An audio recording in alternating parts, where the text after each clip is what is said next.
Hello and welcome back to channel once guys. मेरा नाम है आशीष गायकवाड और स्वागत है आप सभी का फिर से एक बार हमारे इस यूट्यूब चैनल पर। दोस्तों आज का वीडियो बड़ा ही इंपॉर्टेंट रहने वाला है। एज यू नो ये है episode number 5 of the series AIIMS not set. तो इस वीडियो में हम देखने वाले हैं व्हाट टू स्टडी। और व्हाट टू स्टडी में हम देखेंगे, जैसे आपने अगर पिछला एपिसोड देखा होगा उसमें मैंने बताया था कि इस वीडियो में या फिर इस एपिसोड में हम मेडिकल सर्जिकल नर्सिंग के बारे में देखने वाले हैं कि मेडिकल सर्जिकल नर्सिंग के लिए कैसे पढ़े वो तो ठीक है, लेकिन क्या पढ़े वो इंपॉर्टेंट है। अगर क्या पढ़े ये पता चले, क्योंकि हर एक स्टूडेंट का क्वेश्चन होता है कि ये है कि ये करो वो करो ऐसा करो, सब कुछ सब लोग सेम बोलते हैं। कोई इवन टॉपर भी सेम ही बोलेगा, कोई मतलब उसी को भी नहीं पता होता, किसी को नहीं पता हो कैसे करे क्या करे, सब लोग करते रहते हैं। रिजल्ट आता है फिर उसके बाद ये कैसे गया कैसे किया ये होता है, ठीक है ना। तो सब लोग सेम बोलते हैं, किसी ने किसी का फॉलो किया होता है एंड उसके बाद रिजल्ट आता है। लेकिन अगर पता चले ना कि क्या प्रिपेयर करें तो और इजी होता है, and that's what we are doing in this AIIMS NORCET series. तो आज के इस सीरीज के इस एपिसोड में हम देखने वाले हैं कि एमएसएन के लिए क्या प्रिपेयर करें या फिर क्या पढ़े। अगर मैं आपको बता दूं तो एमएसएन के ऊपर आपको आपके जो एम्स नॉट सेट की एग्जाम है वहां पर 40 to 50% क्वेश्चंस देखने को मिलेंगे।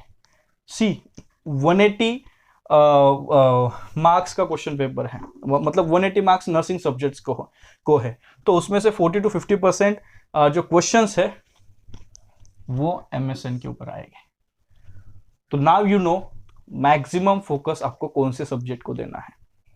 After the end of the series मैं आपको ट्राई करूंगा कि बताऊं कि कौन से सब्जेक्ट को ज्यादा फोकस करें, और उसके बाद मैं एक ऐसे बताऊंगा कि सबसे पहले प्रायोरिटी इसको, सेकेंड थर्ड, फिर ऐसे मैं बताने की कोशिश करूंगा। अगर तब तक मुझे रिमाइंड होता है तो जरूर बताऊंगा, अगर रिमाइंड नहीं हुआ तो आप कमेंट बॉक्स में कमेंट करते रहना लास्ट वीडियो के, ठीक है। तो इसके लिए आपको वीडियो में सीरीज में कंटिन्यू रहना है, ठीक है। तो 40 to 50% जो है क्वेश्चन है वो आपको एमएसएन के ऊपर रहेंगे, डायरेक्टली और इनडायरेक्टली। मतलब एमएसएन के रिलेटेड डायरेक्ट क्वेश्चन हो सकते हैं या फिर इनडायरेक्ट, मतलब जो रिडायरेक्ट क्वेश्चन होते हैं ना कि दूर दूर से, लेकिन वो topic is related to medical surgical nursing. ऐसे क्वेश्चंस आपको पूछे जाते हैं इन एम्स नॉट सेट या फिर किसी भी एंट्रेंस एग्जाम की बात करें, किसी भी कॉम्पिटिटिव एग्जाम की बात करें। मेडिकल सर्जिकल नर्सिंग हर जगह डोमिनेट करता है, शेयर रहता है हर जगह का, ठीक है। अभी देखते हैं, ज्यादा बात नहीं करते हैं, अभी देखते हैं कि क्या पढ़ना है आपको, ठीक है। सबसे पहले अगर हम बात करें तो वो है इलेक्ट्रोलाइट इम्बैलेंस।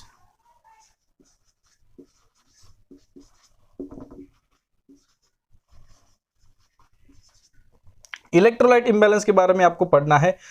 उसके बाद सेकेंड जो आपको पढ़ना है वो है acidosis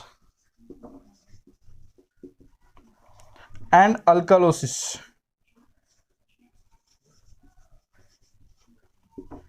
which is ABJ analysis. Acidosis and alkalosis को आपको पढ़ना है। थर्ड जो टॉपिक है जो कि आपको पढ़ना है वो है अलग अलग प्रकार के डिसऑर्डर्स।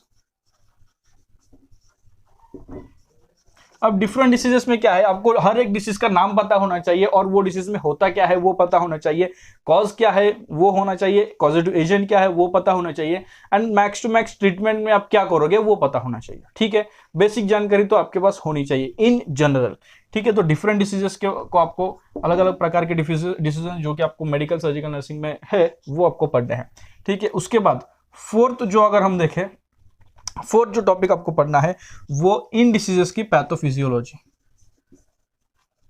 देखो ये बहुत इंपॉर्टेंट है, पैथोफिजियोलॉजी भी बहुत इंपॉर्टेंट है, क्योंकि अगर पैथोफिजियोलॉजी पता हो तो आपको पता रहेगा कि डिसीज में एग्जैक्टली होता क्या है, कॉज क्या है एंड सिम्टम्स क्या रहेंगे। पैथोफिजियोलॉजी इज मतलब ये कॉज, सिम्टम्स, चेंजेस, ये सब कुछ मिलाकर पैथोफिजियोलॉजी बनती है, रिस्क फैक्टर्स वगैरह, ठीक है। तो पैथोफिजियोलॉजी इन डिसीजेस की वो रहा फोर्थ टॉपिक या फिर फोर्थ पॉइंट जो आपको पढ़ना है। फिफ्थ पॉइंट जो आपको पढ़ना है इन डिसीज के साइंस एंड सिम्टम्स।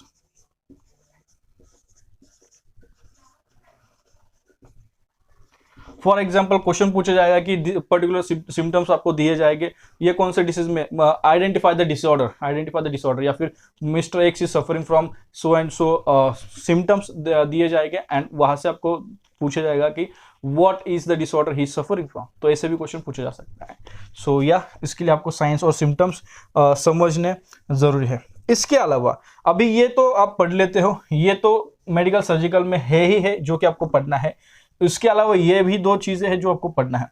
अब इनके अलावा कुछ चीजें जो मिस आउट होती है, लेकिन जो मैक्सिमम आपको जिसके ऊपर और ज्यादा फोकस देना है और वो बिल्कुल भी मिस नहीं करना है, वो है specific diagnostic test.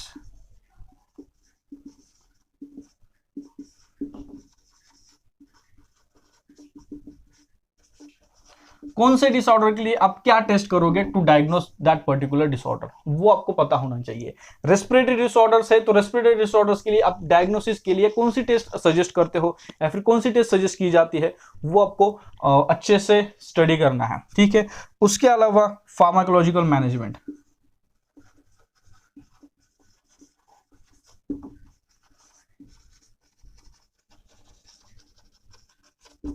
Pharmacological management पढ़ना है, मतलब यहाँ पर आपका मेडिसिन वगैरह वो आएगा, कौन सा मेडिसिन आप दोगे, एंटीबायोटिक दोगे तो कौन सा दोगे।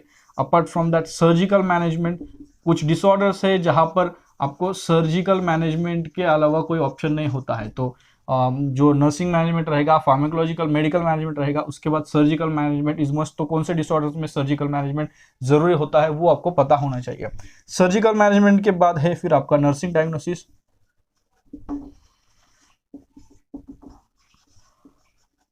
देखो अब ये नर्सिंग डायग्नोसिस ये आप कहाँ पर पढ़ते हो, फाउंडेशन ऑफ नर्सिंग में, लेकिन इनडायरेक्ट डायरेक्ट दोनों, जैसे मैंने कहा ना, डायरेक्ट इनडायरेक्ट क्वेश्चंस होते हैं। तो नर्सिंग डायग्नोसिस डिसऑर्डर के रिलेटेड है, तो उस डिसऑर्डर में कैसे डायग्नोसिस किया जाएगा तो वो भी आपको अच्छे से पढ़ना है, तो पढ़ोगे तो डिटेल पढ़ना है। तो nursing diagnosis and last nursing interventions.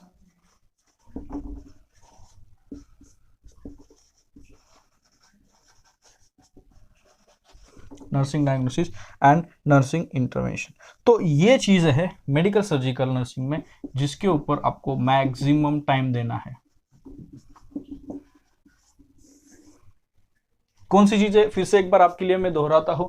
Electrolyte imbalance ये थोड़ा आप छोड़ देते हो। इलेक्ट्रोलाइट मतलब नाइट्रोजन सॉरी आपका जो सोडियम बढ़ गया तो उसको क्या कहते हैं, सोडियम लेस हो गया तो उसको क्या कहते हैं, वो टर्म्स है। हाइपोकैलेमिया, हाइपरकैलेमिया, फिर उसके अलावा यहाँ पर जो पिट्यूटरी ग्लैंड रिलेटेड डिसऑर्डर्स भी है वो भी मैं यहाँ पर आपको बताना चाहूंगा जो कि डिसीजेस में आएगा। तो वो भी हाइपोथायरॉइडिज्म वगैरह ये जो डिसीजेस है ना, ये भी अच्छे से पढ़ना। फिर ये एसिडोसिस, अल्कोलोसिस, ये भी जैसे कि एबीजे एनालिसिस, ये भी आपको अच्छे से पढ़ना है। फिर अलग अलग डिसीजेस, अलग अलग सिस्टम्स के, लाइक इंटीग्रेटरी सिस्टम है, रेस्पिरेटरी सिस्टम है, जीआई सिस्टम है, तो अलग अलग सिस्टम्स है जहां पर आपको रिप्रोडक्टिव सिस्टम वगैरह, जिसका आपको डिसीजेस का पता होना चाहिए कि ये डिसीज क्या है, उसके बाद उस डिसीज में होता क्या है, कैसे इन्फेक्शन या फिर कैसे वो डिसऑर्डर डेवलप होता है, दैट इज पैथोफिजियोलॉजी। उसके साइंस और सिम्टम्स आपके पता होना चाहिए। पैथोफिजियोलॉजी डेवलप जो होती है ना, शुरू होती है इटियोलॉजिकल कॉज से, मतलब डिसीज के कॉज से वो शुरू होती है। तो वो पता हो गया आपको तो पैथोफिजियोलॉजी समझ में आएगी, एंड पैथोफिजियोलॉजी समझ में आए तो आपको समझ में आएगी साइंस और सिम्टम्स क्या देखने को मिलेंगे। तो साइंस और सिम्टम्स ये तो ठीक है, आप डिसीज का जनरल आप मेडिकल सर्जिकल नर्सिंग में पढ़ते हो। उसके अलावा आपको ये स्किप बिल्कुल भी नहीं करना है, that is specific diagnostic test. कुछ टेस्ट होते हैं उसके बारे में, जैसे कि एबी एनालिसिस है, ये क्यों किया जाता है, कब किया जाता है, कौन से डिसऑर्डर में किया जाएगा, वो आपको पता होना चाहिए। फार्माकोलॉजिकल मैनेजमेंट भी, जिसमें किसी भी पर्टिकुलर डिसीज के डिसीज को ड्रग्स कौन से आप एडमिनिस्टर करोगे, कौन से फार्माकोलॉजिकल मेडिसिन आप दोगे। सर्जिकल मैनेजमेंट, किस पर्टिकुलर डिसऑर्डर में सर्जरी की जरूरत है, अगर कोई एक्सीडेंट हुआ है, अगर मतलब ये हुआ है, डिसलोकेट हुआ है, तो क्या वहां पर सर्जरी की जरूरत है या फिर कोई और मैनेजमेंट किया जा सकता है, तो वो जैसे प्लास्टर कास्ट वगैरह, तो दैट ऑल्सो। फिर उसके बाद नर्सिंग डायग्नोसिस, जैसे मैंने कहा कि फाउंडेशन ऑफ नर्सिंग में नर्सिंग डायग्नोसिस आप पढ़ते हो, तो हर एक डिसीज के अकॉर्डिंग आपके पास नर्सिंग डायग्नोसिस 5 तो फ्रेम होने चाहिए या फिर आपको याद होने चाहिए, पता होना चाहिए, तो वो भी पढ़िए। एंड नर्सिंग इंटरवेंशंस यानी कि आपको क्या केयर आप दोगे, क्या नर्सिंग इंटरवेंशन या फिर आप क्या करोगे एज ए नर्स, आप क्या करोगे, असेसमेंट कैसे करोगे, आप उस पेशेंट को केयर कैसे दोगे, आपके प्लान कैसे रहेंगे, उसको कैसे इंप्लीमेंट करोगे, एंड एट द एंड आपका आउटकम क्या रहेगा। आउटकम, आपका गोल क्या रहेगा और उसको आपको इवेल्युएट करना है। तो ये सभी नर्सिंग इंटरव्यूशन में आएगा। सो अगर आपको एम्स नॉर्सेट क्रैक करना है तो ये सब्जेक्ट में बिल्कुल भी कॉम्प्रोमाइज मत करना। इसको तो छोड़ने की बात बहुत दूर की हुई, इसको आप मतलब सबसे ज़्यादा टाइम इसको दीजिए, क्योंकि जैसे मैंने बताया ना, ये डोमिनेट करता है। 40 to 50% क्वेश्चंस इस टॉपिक पे आते हैं, इस सब्जेक्ट पे आते हैं, और जिसमें मैक्सिमम ये टॉपिक्स हैं जो कि आपको पढ़ना है। ठीक है, आई होप ये वीडियो आपको हेल्पफुल लगा हो। अगर आपको वीडियो पसंद आए तो क्या करना है, वीडियो को लाइक करना है। अगर आप चैनल पे नए हो तो चैनल को सब्सक्राइब करना है। एंड अगर आपको वीडियो पसंद आया या फिर कोई भी चीज़ है जो आपको कहनी है, बोलनी है, पूछनी है, तो आप कमेंट बॉक्स में कमेंट करके पूछ सकते हो। और ये वीडियो को ज़्यादा से ज़्यादा शेयर करें ताकि जो भी प्रिपेयर कर रहे हैं उनके लिए ये हेल्पफुल लगे। तो आई होप ये एपिसोड नंबर 5 जिसमें हमने मेडिकल सर्जिकल नर्सिंग के बारे में पढ़ा वो आपको हेल्पफुल लगा हो। अगला जो एपिसोड रहेगा उसमें हम देखेंगे कम्युनिटी हेल्थ नर्सिंग के बारे में, क्या पढ़े कम्युनिटी हेल्थ नर्सिंग में। तो उसके लिए क्या करना पड़ेगा, आपको जो सीरीज़ है उस सीरीज़ में आपको बने रहना है। सो मिलते हैं नेक्स्ट वीडियो में इस सीरीज़ के, तब तक के लिए शालोम, शांति और सलाम, बाय बाय।